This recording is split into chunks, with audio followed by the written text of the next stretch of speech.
For thousands of years, mankind has questioned the existence of extraterrestrial life in our universe. Sooner or later, we're going to see some kind of signs of extraterrestrial life. We need to prepare. The chances that aliens exist in some form is highly probable. I think it's entirely likely that there's intelligent life somewhere in the universe. Today, astronomers are already sending messages into space. But what if these messages are perceived as threats and aliens believe humans are the enemy? If they arrived as conquerors, it could be the end of planet Earth as we know it. Is an invasion inevitable? It's an alien attack. It would be like Godzilla meeting Bambi.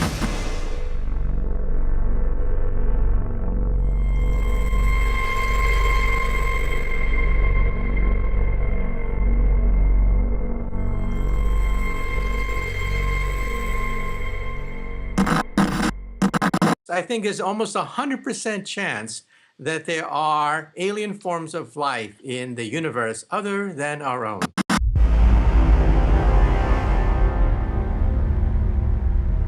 If extraterrestrials exist, they would come from the far edges of the universe.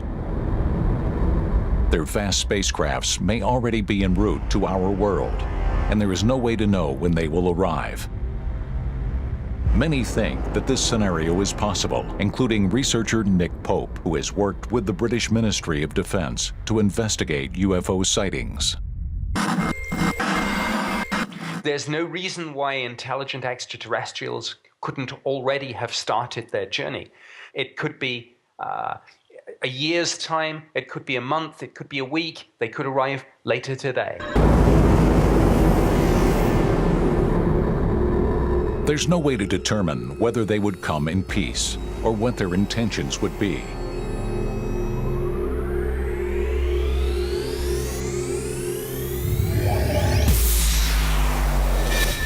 Extraterrestrial contact with our planet would change life as we know it. Nothing would ever be the same.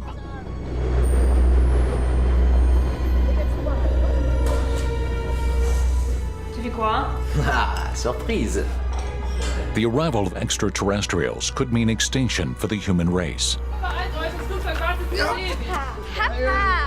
It's impossible to know exactly what would happen, but scientist Ben Moore thinks it comes down to two basic principles. If alien life came here, they would be coming because they were curious or because they were unfriendly. Our Earth is just a mere speck in a massive universe. Statistically, scientists believe that this may mean that there could be millions of other civilizations like ours out there. The Earth orbits the Sun just like 7 other planets. But our Sun is not unique. It is only one of more than 100 other billion bright stars in our galaxy, the Milky Way. And even the Milky Way is just one of 1 trillion more galaxies.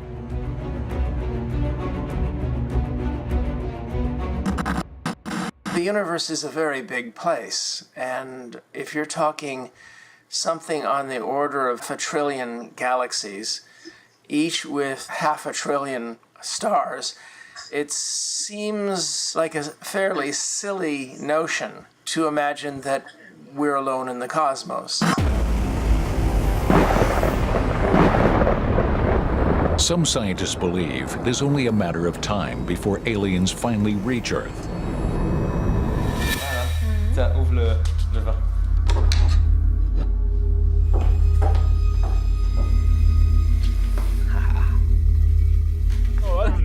They might be closer than ever before. This is nice. The most incredible guy on Earth.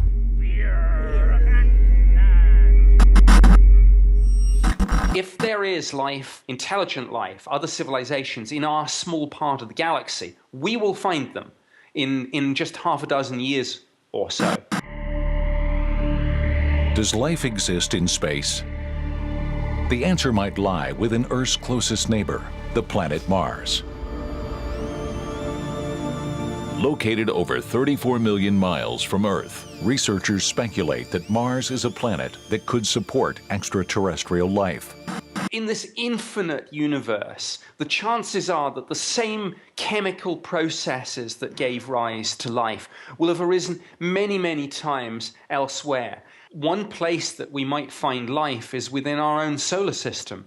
There are suggestions, for example, that there's microbial life on Mars. In 2003, ESA sent the Mars Express probe to the Red Planet. Its mission: find water, the basic substance of life on Earth.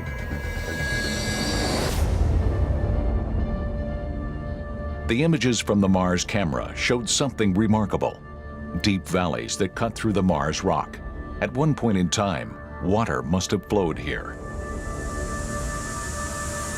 And in some Mars craters, scientists have found frozen water. There are even entire glaciers capping the poles of Mars. But that's not all. We see images of riverbeds, even the image of an ocean. So we do know that Mars was once tropical.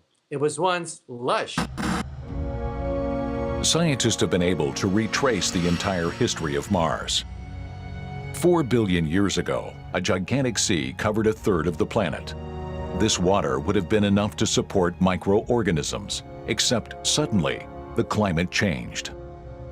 And for some reason, Mars lost its atmosphere and cooled down, and the water evaporated or became frozen within the surface soil.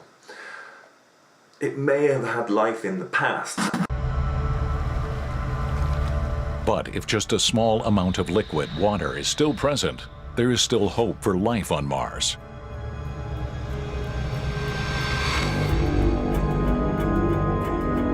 A recent promising sign: strange grooves on the slopes of Mars. These features can occur when water liquefies in the soil and rock slides back over it. Hiding under the barren surface of this planet, there might still be liquid water, water that could mean life. Except on Mars, temperatures can drop as low as -121 degrees Fahrenheit. With no atmospheric protection, dangerous cosmic rays can directly strike the planet's surface. Is it even possible for life to survive in these conditions? To discover extraterrestrial life, to find out that we're not alone in the cosmos, it would be one of the biggest, if not the single biggest, discovery of all time. Papa, guck doch mal, ich mache ein Video. Und pass schön auf Mama auf, ja? Extraterrestrial arrival would be a sudden and shocking event. No one would be ready. Our vulnerable planet could be attacked by hostile invaders.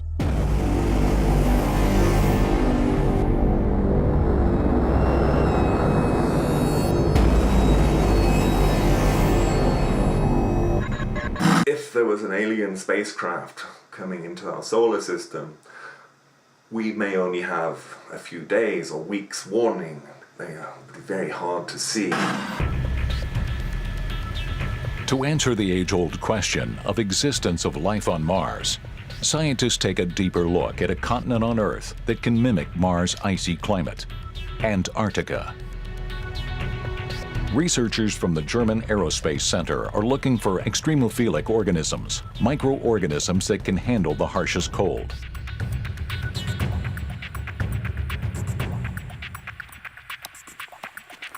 They find cyanobacteria, microfungi, and lichens, tiny creatures that can still survive at temperatures as low as -58 degrees.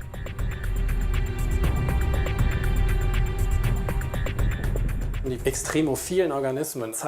extremophilic organisms clearly show us that life can exist in the most unbelievable places. We find life in the most extreme locations on our planet. So why shouldn't organisms also exist on Mars, which is also an ice-cold desert? At his lab in Berlin, Jean-Pierre de Vera needs to test whether these organisms from Antarctica can cope with even more extreme conditions. He has designed a special Mars simulation chamber to put the mosses and bacteria to the test. This is our Mars chamber. We've made it as close as possible to the condition of Mars. These temperatures go extremely low, -58 to -103 degrees Fahrenheit. To match the paper-thin atmosphere on Mars, the pressure is dropped to 6 millibars. Air on Earth contains less than 1% carbon dioxide. The air in this chamber is almost 96% carbon dioxide. Under these conditions, most earthly creatures would immediately perish, but the extremophilic organisms from Antarctica survive. So far, what I've discovered in the Mars chamber has been very surprising. Even under the Mars conditions, the fungi could form proteins, and bacteria still produced methane. These algae and lichen could still be able to carry out photosynthesis even under Mars conditions. For this reason, we want to take the next step. We need to do these same tests in space.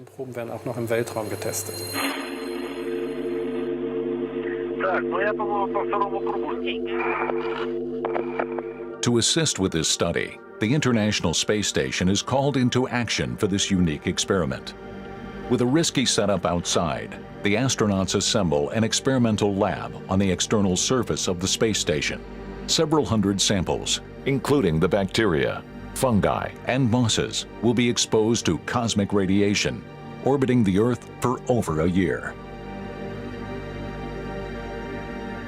If these organisms can survive in space, they may also have managed to survive on Mars. Life can exist on Mars. Based on the experiments we've done, it's clear that today's Mars is a viable planet. I believe we need to seriously look for life on Mars. Proving simple life exists on Mars would tremendously fuel the greater discussion about intelligent life. Ours will be the generation that makes this literally game-changing discovery that alters everything we know about ourselves and our place in the cosmos.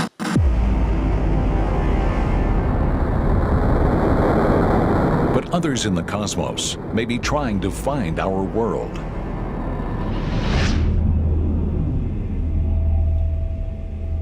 Mama, schau mal da. Schatz, ich kann jetzt nicht, ich muss Auto fahren. Da fliegt aber was. Mama, da! There is no way to anticipate where they would land. Their arrival would shock humans.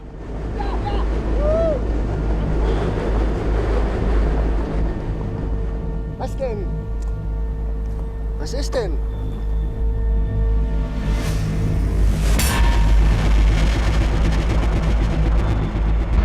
Are they friendly or not? Who knows? I would hope they're friendly, and that first contact would be in a friendly fashion.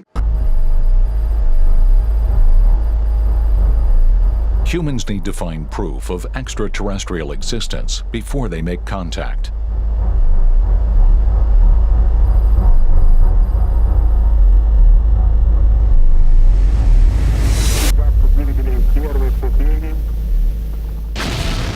March 14th, 2016. At the Russian space station in Baikonur, they are launching another new project to find out even more about Mars. ExoMars is a joint project of the European Space Agency, ESA, and the Russian space agency, Roscosmos.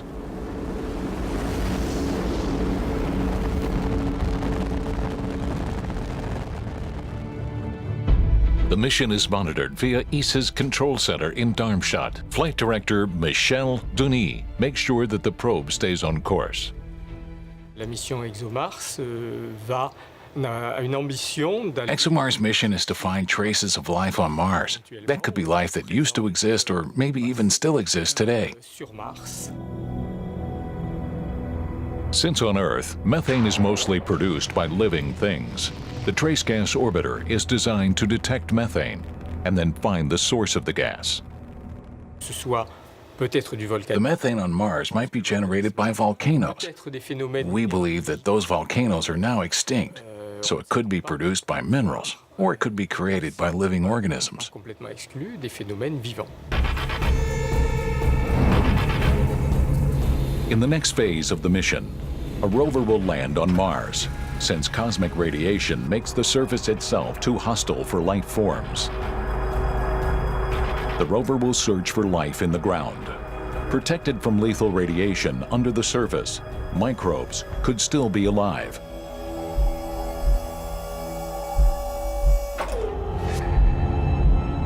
This is the first time in history that a Mars rover will drill 2 meters deep into the planet.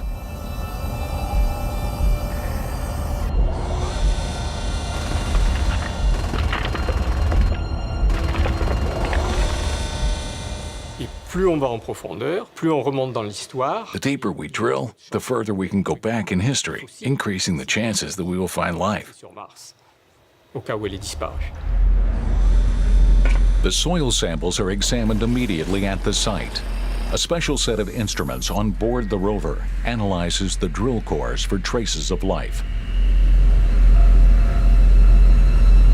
But even after all this effort, there is still a chance that Mars may actually be a dead planet. There are still other potentially habitable worlds. The 2 moons orbiting Saturn, Titan and Enceladus, could hold life in the ice that covers them. Gas giant Jupiter also has its own ice moons, Ganymede and Europa. Underneath their ice crusts, they may have oceans of liquid salt water, which could be teeming with life. Our next hot candidates are still in our solar system. We definitely want to look for life on the ice moons. One of these moons is very active, and we can tell that it is spurting out ocean material. That's exactly what we want to see. If something is coming out of the ocean, there could be life in that material. Future missions could finally reveal if there is life in our solar system.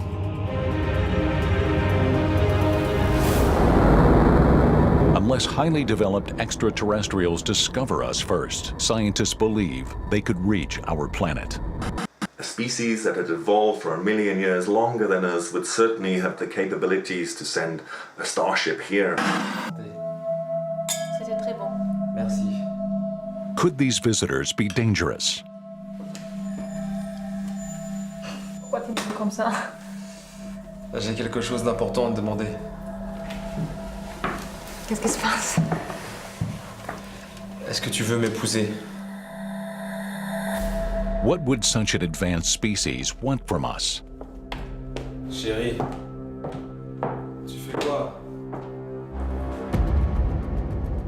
Tu fais quoi?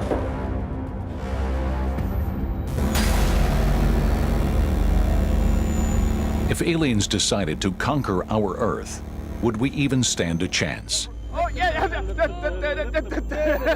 Hey! Look at it. Look at Look at it. Look at what? Behind you. If they arrived as conquerors, it could be the end of planet Earth as we know it.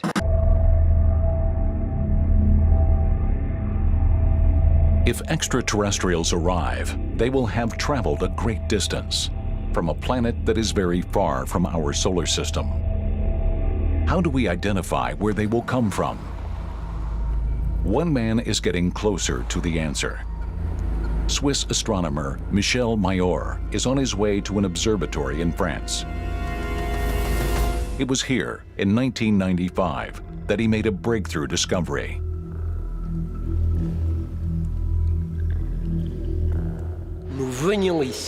We have come here to the observatory of Haute-Provence to measure as many stars as possible in the clear sky. In just his first week, Mayor was able to pinpoint 142 stars. And there's something very peculiar about one of them. Star 51, Pegasi, seemed to be moving. A small strange wobble that made him think that it could have a planet in its orbit. Looking at them from Earth, most stars appear to have a steady, even speed. But we have noticed that 51 Pegasi actually changed its speed in a very specific way.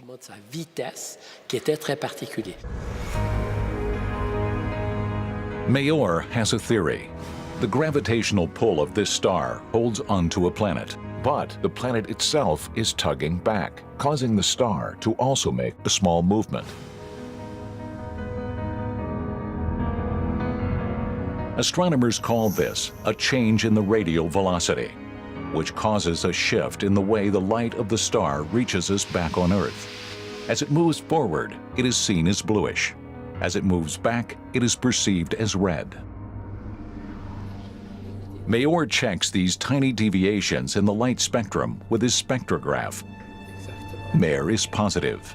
51 Pegasi must have a planet. This was our proof that there was a planet orbiting the star.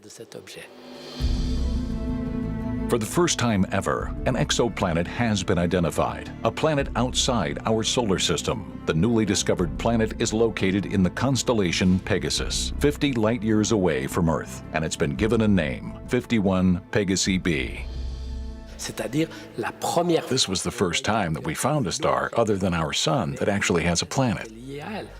The discovery of 51 Pegasi b is a major milestone in space exploration. We now know for certain that exoplanets exist outside our solar system. The discovery also is another reason why many scientists are convinced extraterrestrials exist, including well-known theoretical physicist Michio Kaku. I think the probability is near 100% that we will find intelligent life in the universe. Do any planets have the potential to support not just simple life forms, but the development of whole civilizations? Could there be a second Earth, a planet exists with the same characteristics as our own?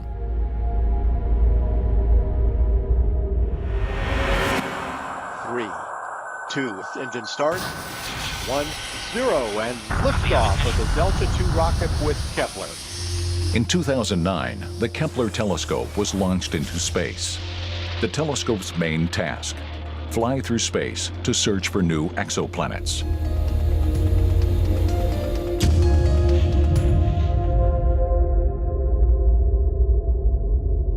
Kepler has spotted over 2,000 exoplanets, and the telescope keeps making new discoveries every day. The Kepler satellite has given us a census of the Milky Way galaxy. We know that between 50 to 100% of the stars you see at night have planets going around them. And so the chances that we're the only planet with intelligent life, I think, is very close to zero. To this day, almost 4,000 exoplanets have been discovered. Like Corot 7b, 490 light-years away. This planet likely is primarily made up of hot lava. At first glance, planet HD 189733b actually looks like Earth, but it has its blue color for another reason. Not water, but hazardous glass particles in the atmosphere with brutal winds of 5,000 miles per hour. It may even rain molten glass on this planet.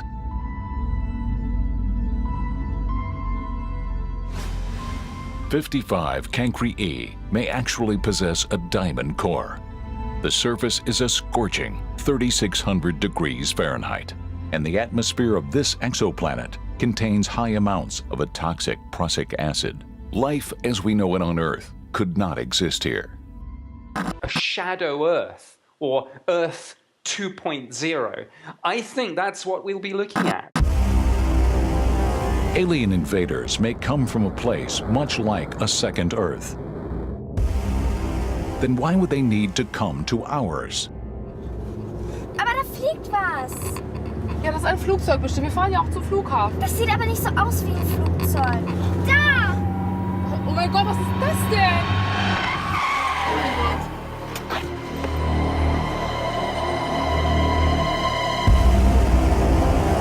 If they truly come to wage war, humans would have no hope. Military experts believe that facing aliens in combat would be devastating. If an alien civilization has the ability to cross interstellar space to reach Earth, they undoubtedly have advanced technology. If their civilizations are more advanced than our own, how can we prepare for contact?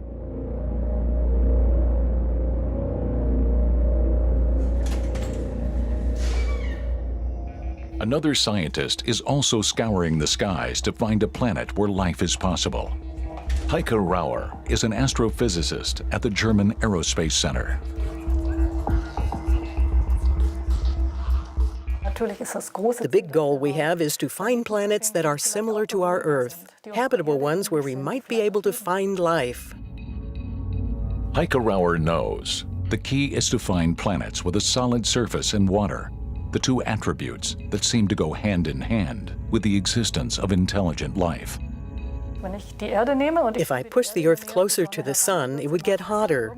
Some oceans would evaporate, and then we would have a planet that was not inhabitable. And if I pushed the Earth farther away from the Sun, it would be so cold that the water would freeze and we would just have an ice planet. Our planet wouldn't be habitable then either. So there's a specific ideal distance from the Sun. We call this area the habitable zone. This habitable zone is the only place where life can develop. But for that to happen, the planet also needs an atmosphere. Like the thin gas layer, which also surrounds our Earth, protecting life from the lethal UV radiation emanating from stars, including our own Sun. The atmosphere is also crucial, of course, because we breathe, and we need the oxygen from our atmosphere to live. So a planet must also have the right kind of atmosphere. She uses a trick to quickly find habitable planets. Wherever a planet flies past its star, at this precise moment, the star darkens slightly. Using this strategy, researchers like Heike Rauer now have detected more than 30 planets in the habitable zone that could be full of life.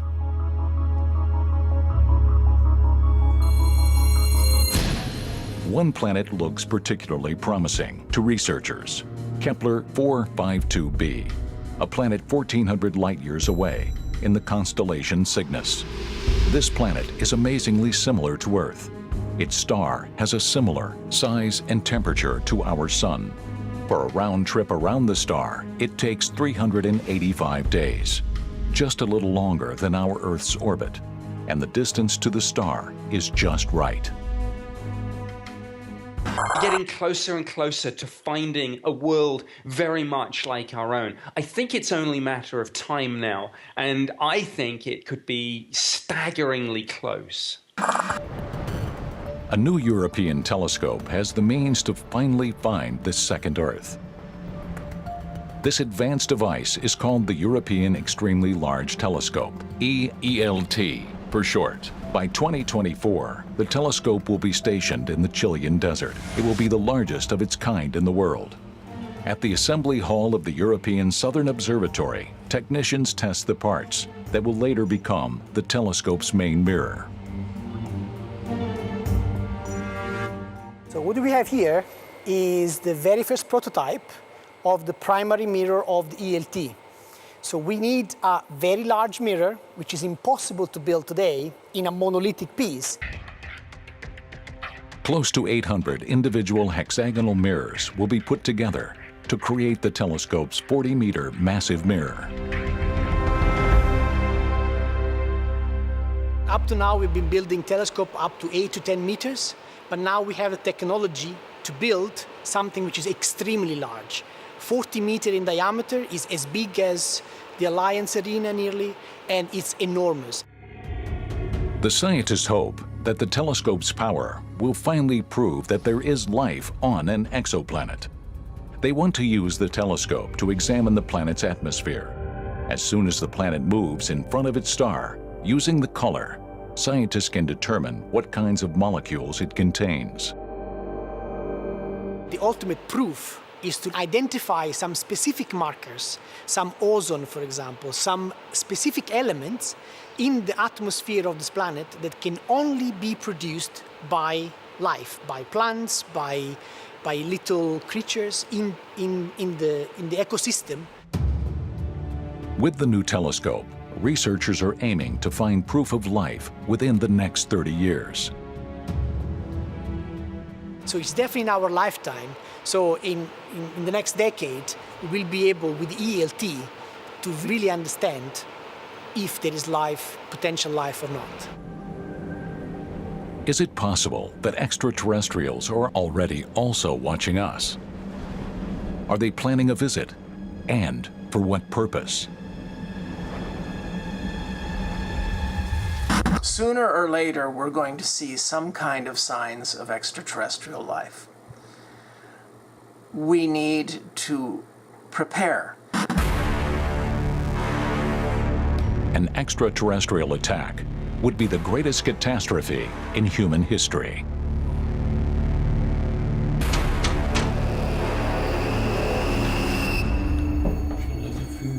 C'est la fin du monde. Vas-y, casse-toi, toi.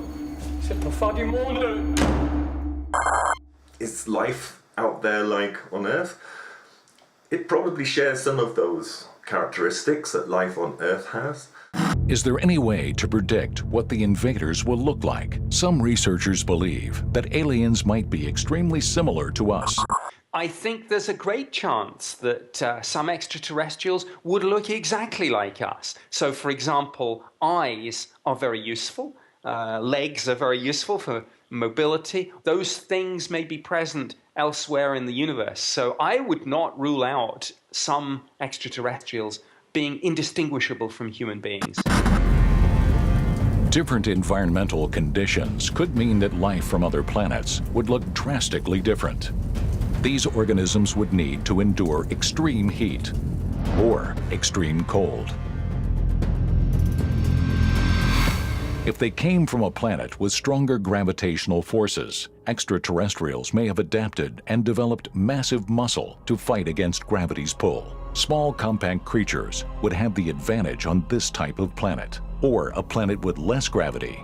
Aliens would need much less muscle to move around. Their planet could be populated by thin giants. All life on Earth is made up of carbon and water.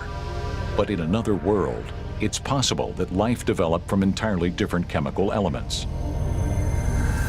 On Saturn's moon, for example, there may be no liquid water, but there are still other building blocks that could be combined to form life. So creatures on Titan could use ethane or methane as a liquid instead of water. Then the building block would probably be silicon instead of carbon. And those creatures might breathe in hydrogen instead of oxygen. So life could be very alien on that world. There's also the possibility that the visitors will not be actually alive. Aliens could potentially send their own intelligent machines into space. When we actually meet them in person, they may already have bioengineering and artificial intelligence. So don't be shocked to find that they're part robotic and part biological. Many scientists think that it's entirely plausible that aliens have developed advanced spacecraft capable of reaching Earth. Yes, it's perfectly possible to do interstellar travel. It just takes a lot of effort and a lot of money to develop such a spacecraft. A journey through the stars is already within reach. Russian millionaire Yuri Milner has invested $100 million into the U.S. Breakthrough Initiatives project, and others are on board, including astronaut Frank Drake and even star physicist Stephen Hawking. It's time to commit to finding the answer to search for life beyond Earth. It is important to us to know if we are alone in the dark. The plan is to visit our neighboring star system, Alpha Centauri, only 4.2 light-years away from Earth. Scientists have discovered that in this system, the red dwarf star Proxima Centauri is orbited by an Earth-like planet. Proxima b sits perfectly in the habitable zone, making the planet a prime candidate for harboring extraterrestrial life. But it would take an unmanned probe 32,000 years to reach Proxima b. Milner and Hawking believe we need a mini probe, which will be able to make the journey in only 20 years. If the probe weighed only a few grams, it could be equipped with a sail. Extremely powerful lasers on Earth would then be aimed at the sail. And in just 10 minutes, the probe would be pushed by the lasers at a quarter of the speed of light. For the first time in human history, we can do more than just gaze at the stars. We can actually reach them. Traveling at a speed of 45,000 miles per second, it would only take the ultralight spaceship 20 years to reach Alpha Centauri.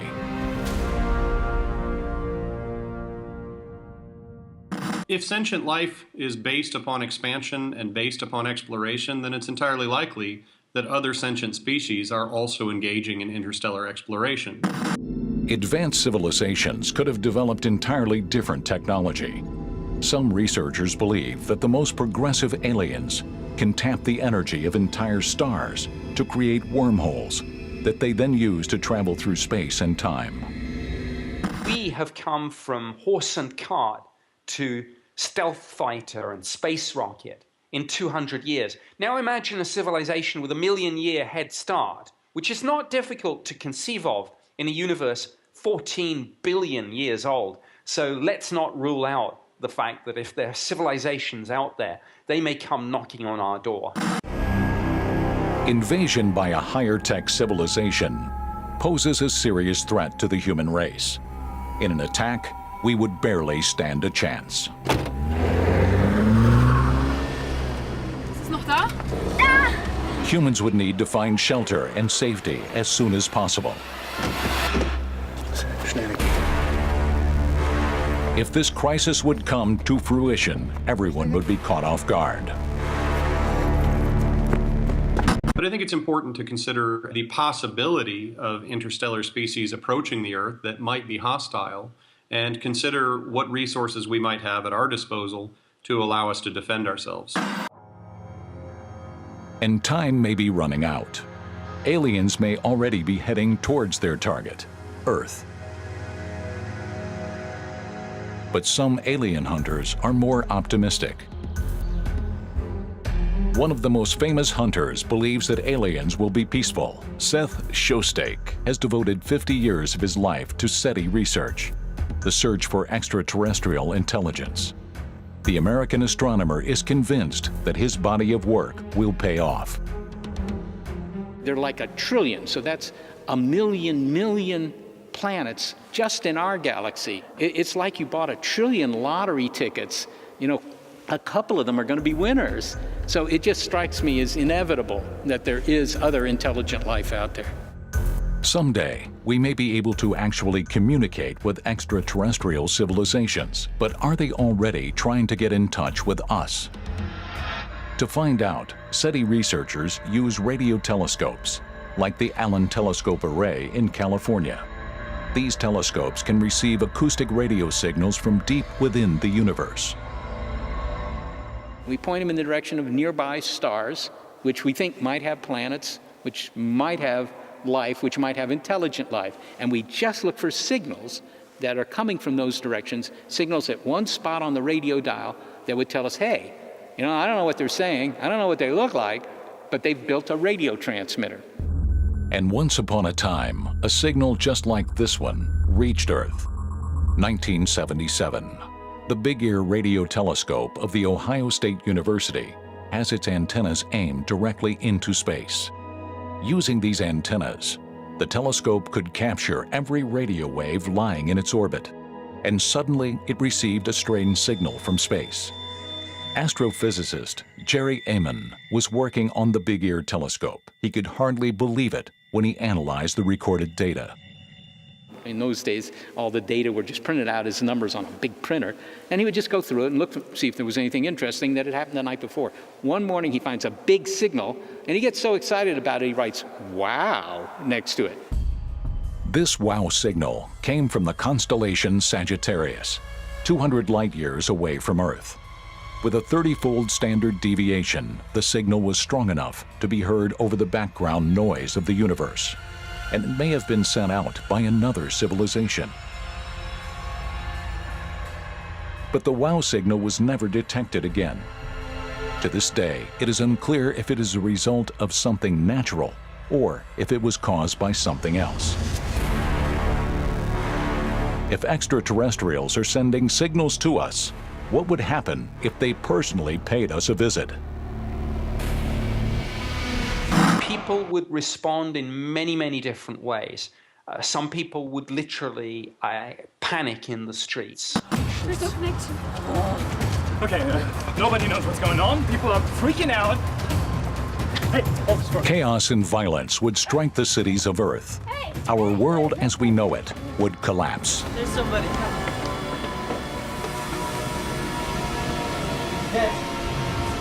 Let's get out of here. Please, just go.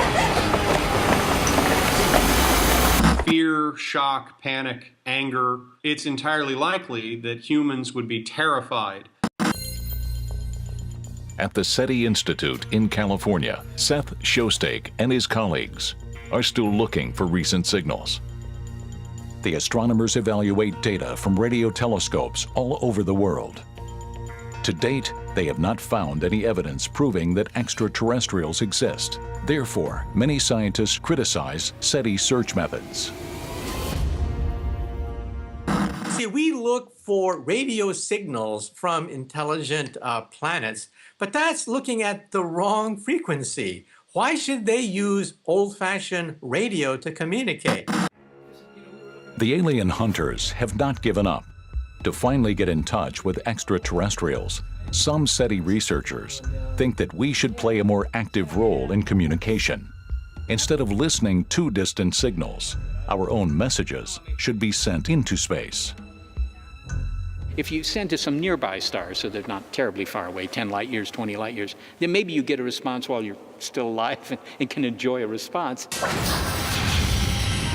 It would not be the first time that astronomers have sent a message to aliens. In 1977, the Voyager 1 probe made its way into space. Since then, it has reliably sent back data and images from our solar system.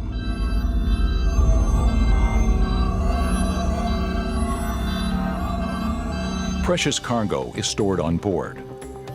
The Golden Record, a copper disc that holds music, images, and sounds from the Earth. Greetings recorded in 55 different languages, a way to kindly introduce ourselves to foreign civilizations. Hello from the children of planet Earth. Herzliche Grüße an alle. Bonjour tout le monde. Konnichiwa. O genki desu ka? Hola y saludos a todos. In 2012, Voyager 1 became the first probe to leave our solar system. It has flown further into space than any man-made object ever before. This cosmic message in a bottle will travel even deeper into interstellar space. By 2025, the probe will run out of its energy supply and continue into the cosmos, uncontrolled. Would the aliens ever find these spacecraft? I don't think so. They're about the size of a Volkswagen Beetle, right? And they're dark, and their transmitters won't be working then. So how are you ever going to find these guys? I mean, it's like, looking for a little bit of flotsam on the Pacific Ocean. You're probably never going to find it. Acoustic signals are already being sent out into space. The most famous signal was the Arecibo message in 1974. The message created by astronomer Frank Drake used binary code to provide information about human biology, the population on Earth, and tell the recipient exactly where the signal originated. So far, we haven't received a reply from aliens. Seth Shostak thinks we need to be thinking bigger. In fact, he wants to offer big data to the aliens. The more information they receive, the better they will understand us. I would send the internet, actually. I would just send everything on the internet. I mean, if you walk down to the beach and you find a message in a bottle and it's one sentence, you may never figure out what that message was about. But if it was, 1,000 books, well, you might figure out a lot more. But others think that these well-meaning messages would make us incalculably more vulnerable. Enemy aliens might leverage these communication efforts into a full-scale attack. I think it's a rather silly idea to send out powerful beamed messages indicating our presence. Who knows what's out there in our galaxy? It's like being a 4-year-old in the middle of a dark forest. Does she explore and learn the situation? Or does she go running, screaming through the forest saying, "Monsters, hello, everybody, I'm here"? Critics say that stopping these messages is the only way to prevent a human catastrophe. Before proceeding, there needs to be a greater scientific discourse about what these messages should contain and who is allowed to send them. I think we should hold discussions, serious scientific investigations and discussions of the pros and cons before we beam messages into space. Early projects like Yuri Milner's are already underway. For the best message that could be sent to extraterrestrials, a reward of $1 million is up for grabs.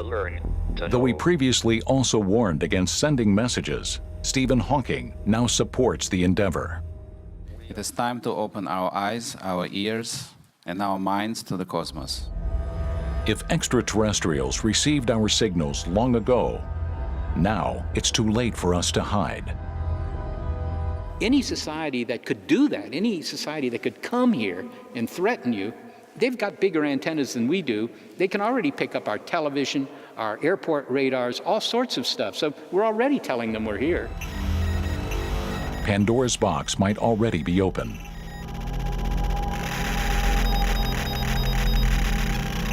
At this very moment, aliens could be en route to Earth.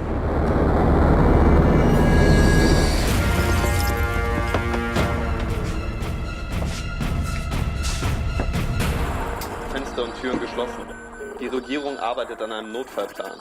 Das Militär ist in Alarmbereitschaft und bereitet für einen möglichen. Und was machen wir jetzt? Keine Angst. Hier sind wir erstmal sicher. If there are more intelligent, more powerful, and therefore more dangerous civilizations out there, we should be very careful about contacting them. These fears are not unfounded. In the history of mankind, when a new country or continent is discovered, it has always ended tragically for those who are conquered. The less technologically advanced culture experienced pain. In some cases, death and extinction. In some cases, slavery. An invasion of militant aliens could end the human species. If the battle begins, those who could hide in time would be the only survivors. Aliens would need a motive to fight Earth.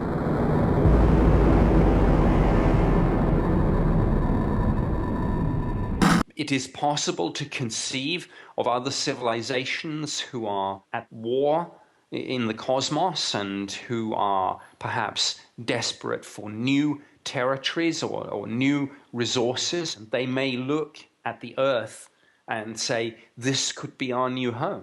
Would universal war with extraterrestrial life be plausible solely for our resources? With so many planets out there orbiting stars that will have water and carbon and all the elements that are on Earth, there's no reason to come to a planet filled with life.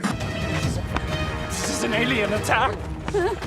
But Our planet is home to 7 billion people. To aliens, the most interesting resources on Earth might actually be its inhabitants. If they are warlike, it would be like Godzilla meeting Bambi. It would be no contest whatsoever. Is there any way to prepare for this kind of disaster? Space agencies have emergency procedures to respond to dangers like meteorite impacts. Do they also have a plan in case of an alien attack? Scientists and military experts have already thought through what would really happen in an attack situation. An alien civilization approaching Earth as a potential target for conquest is going to first try to eliminate any kind of resistance. The simplest thing they can do to neutralize our weapons is to use the electromagnetic pulse. Without warning, all energy supplies would be shut off. Electronic devices, cars, and telephones would be useless, and humans would be suddenly powerless.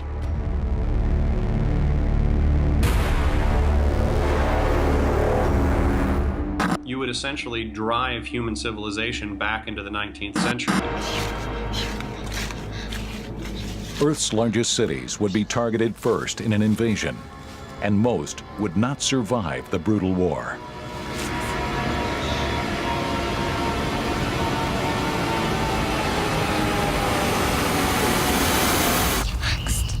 I'm sure that many of the nations of Earth would use nuclear weapons, even on their own soil, as a last resort to try to stop some form of alien invasion. Using weapons of mass destruction would destroy our own planet. Luckily, there is also another strategy. The first objective would actually just be survival.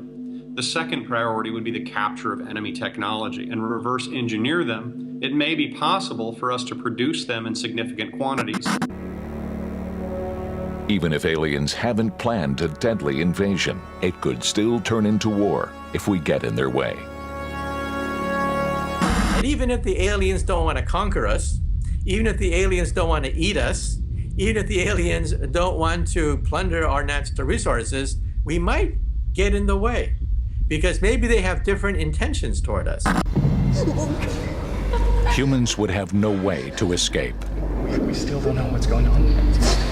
We've gotten ourselves underground. If an enemy arrives that has such a massive disparity in their technological capabilities that you have no means of potentially fighting back, then perhaps your best opportunity to survive is to accept the changing nature of your civilization. If they came here with friendship, as explorers, that's great. We would hold out the hand of friendship ourselves. If they came as conquerors, I think we would simply have to surrender. This would be a war we could not win. Da ist jemand. Only one thing is for certain.